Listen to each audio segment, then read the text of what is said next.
The Ghost Twin of Hanguk Academy, a South Korean horror story. There are children who arrive in the world already knowing something the rest of us spend our whole lives trying to learn.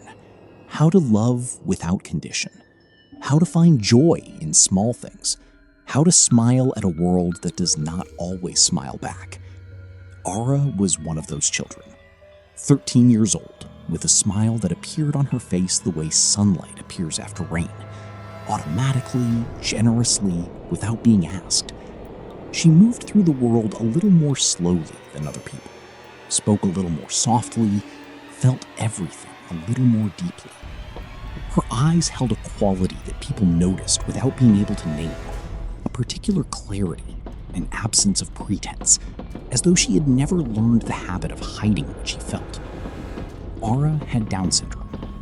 Her mother Ji-yeon had known since before Ara was born, and had received the news the way she received all difficult news, with a moment of stillness and then a decision. The decision was simple. This child would be loved completely, without reservation, without condition, for exactly who she was. Ji-yeon had raised Ara alone in a series of cities across South Korea. Busan, Daejeon, Gwangju, always moving, always starting over, always hoping that the next school would be the one where Ara finally felt she belonged. And always, eventually, finding that people were the same everywhere. Children who didn't understand, teachers who didn't try, a world that still, despite everything, had not learned to make space for people who were different. Now they had returned to Seoul, to the apartment in Mapogu where Ji-yeon had grown up, which had been standing empty since her parents moved to Jeju. A fresh start, in a city large enough, diverse, she said. It just takes time. What if none of them do? Ji-yeon was quiet for a moment. Then we'll figure it out together, she said, like we always do. Ara thought about this. Then she smiled, that automatic, generous smile. Okay, she said, and closed her eyes. Ji-yeon sat beside her until her breathing slowed and deepened.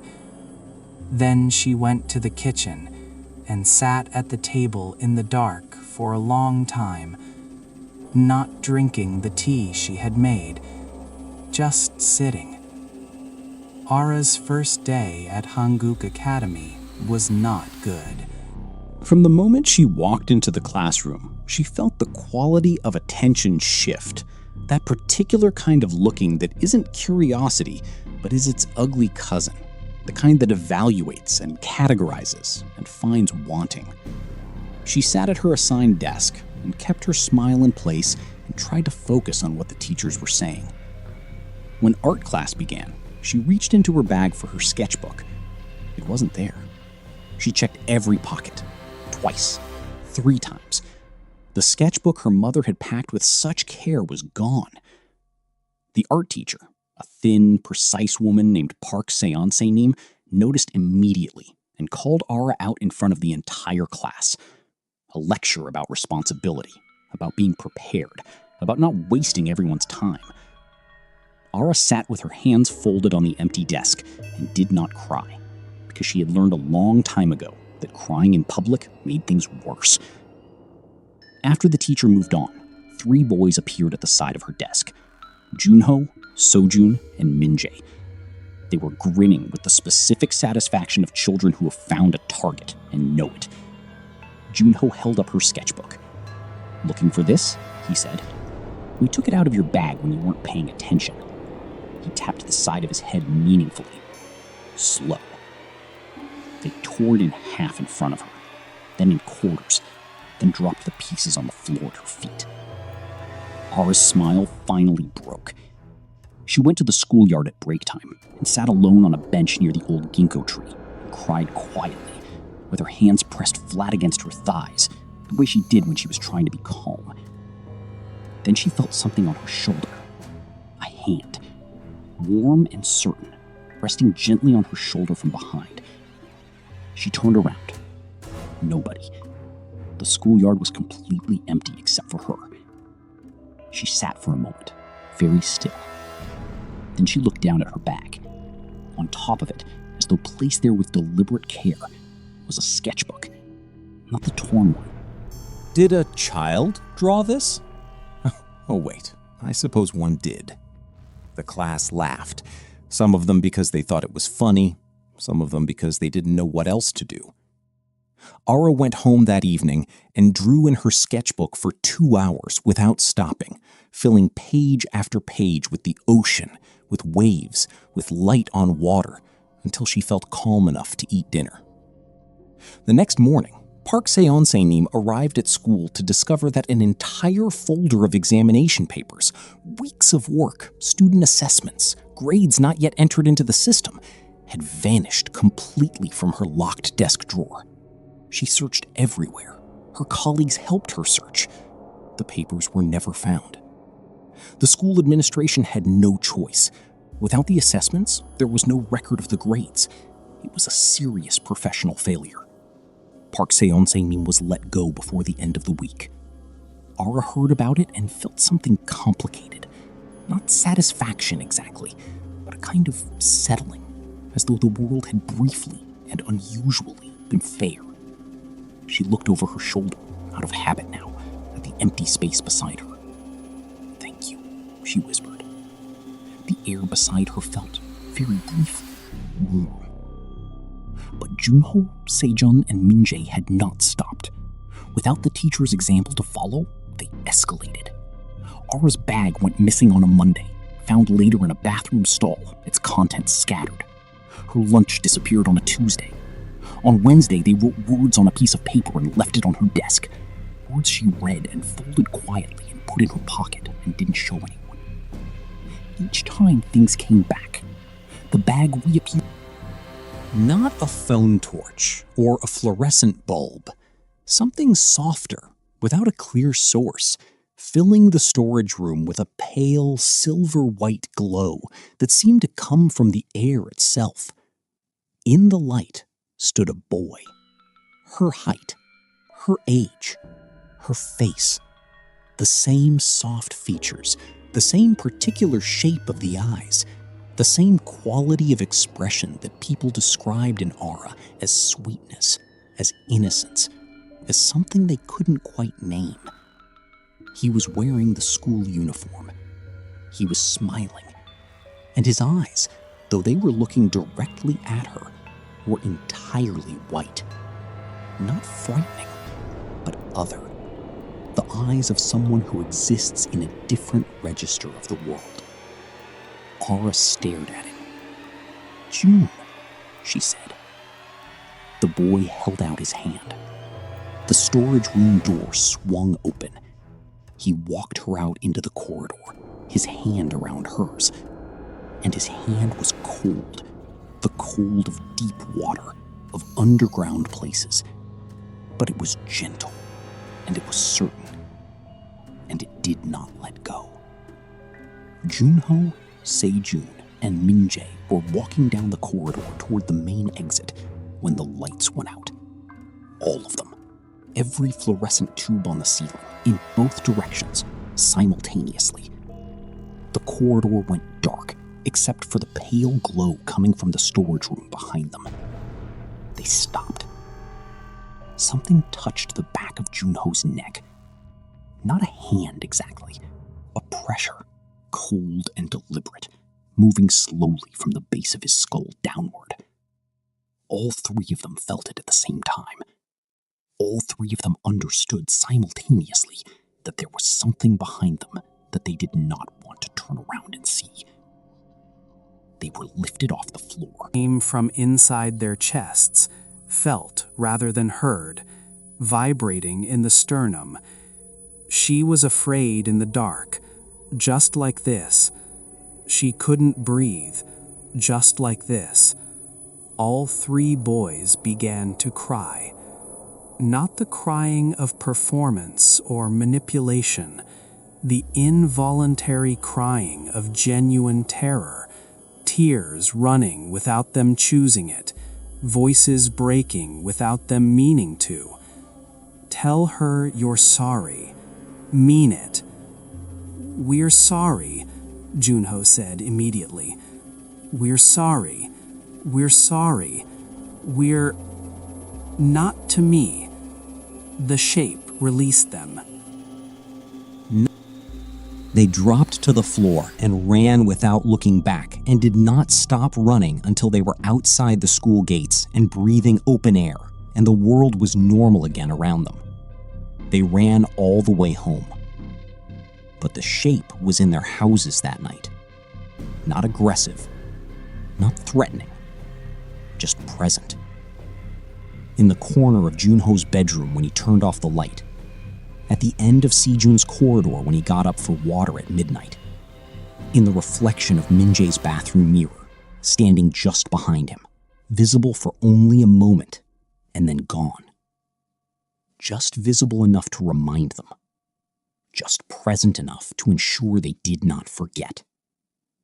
By morning, all three of them had fevers.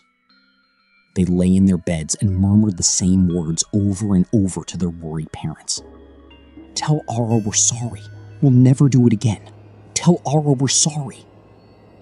The parents of all three boys went to the school principal together.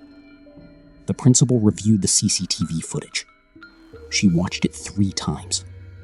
In every frame where Ara appeared, in the classroom, in the schoolyard, in the corridor, there was a shape behind her. Not clearly visible, not defined enough to be identified. A blur, a softness in the image, a slight distortion in the air directly behind her shoulder, as though the camera was struggling to capture something that existed at the edge of what cameras could see. Always the same shape, always the same place, always directly behind Ara, close enough to touch. The principal called Ji-yeon. Ji-yeon sat in the principal's office with her hands folded in her lap and her face very still while the principal described what she had seen in the footage. When the principal finished, Ji-yeon was quiet for a long time.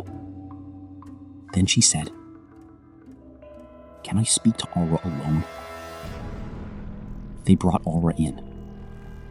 Ji-yeon waited until the principal had stepped out. Then she looked at her daughter, this child she had protected and moved and rebuilt her life around. This child with the... June and Ara had been born together, twins, on a rainy Tuesday morning in Seoul 13 years ago. Both of them had come into the world with Down syndrome, and Ji-yeon had held them both and felt, despite everything, despite the fear and the uncertainty and the grief she knew was coming, an overwhelming love for these 2 small, specific people who had chosen her. Her husband had not felt the same. He had looked at his children with an expression that Ji-yeon had recognized and had known, in that moment, what the future held. He had spent the first months oscillating between absence and resentment, and Ji-yeon had kept the children close and tried to hope that time would change something. It hadn't. One night, when Ara was 3 months old, while Ji-yeon was exhausted into the deepest sleep of her life, her husband had gone to June. Ji-yeon had heard it, the sound that had torn her out of sleep and which she had spent 13 years trying not to hear in the quiet moments when her guard was down. She had grabbed Ara and run, and had not stopped running until she was somewhere her husband could not find her. She had never gone back.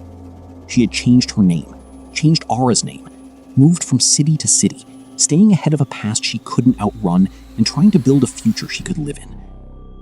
And all this time, June had been there.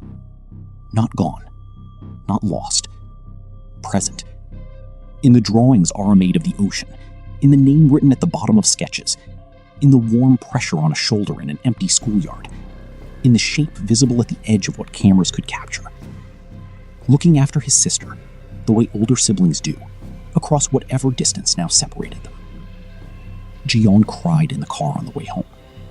She cried the way she had not allowed herself to cry in 13 years. Without control, without dignity, without worrying about what Ara would think. Ara sat beside her in the passenger seat and held her hand and said nothing, because she understood, in the way she understood most things, that sometimes the most loving thing you can do is simply be present.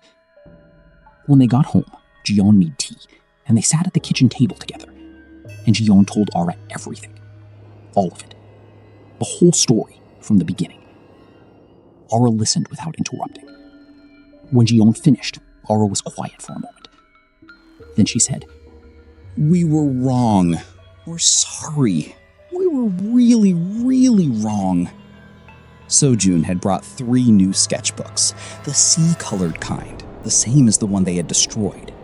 Minjae had brought his lunch, the good kind his mother packed on special occasions, and placed it silently in front of Aura without explanation. Aura looked at the 3 of them for a moment. Then she smiled.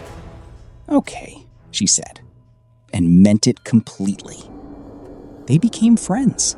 Not immediately. Friendship takes time to build when it begins in damage, but genuinely, properly, over the weeks that followed. Junho discovered that Aura's drawings were extraordinary and started asking her to teach him. Sojun found that talking to Aura was easier than talking to almost anyone else because she never pretended, and so he didn't have to either. Minjae, who was quietly lonely in ways he had never told anyone, found that Aura noticed this without being asked and simply included him in things. The shape in the CCTV footage remained. It appeared in every frame where Aura was present, always behind her, always close, always slightly outside the resolution of the camera. The new art teacher, a gentle man from Jeju who had spent years teaching children with special needs, saw Aura's ocean drawings in the first week and asked if he could display them in the corridor. Aura said yes. They hung there for the rest of the semester, a series of ocean scenes in careful pencil, waves and light, and a figure at the water's edge. And at the bottom of each one, in the same careful handwriting, June and Aura. Jian still sees the shape sometimes, in the background of photographs, in the periphery of mirrors, in the particular quality of light in Aura's room on nights when Aura is asleep and peaceful and the apartment is quiet. She has stopped being frightened of it. She has started instead being grateful. Her son never really left. He found a way to stay close to the person he loved most, to protect her across whatever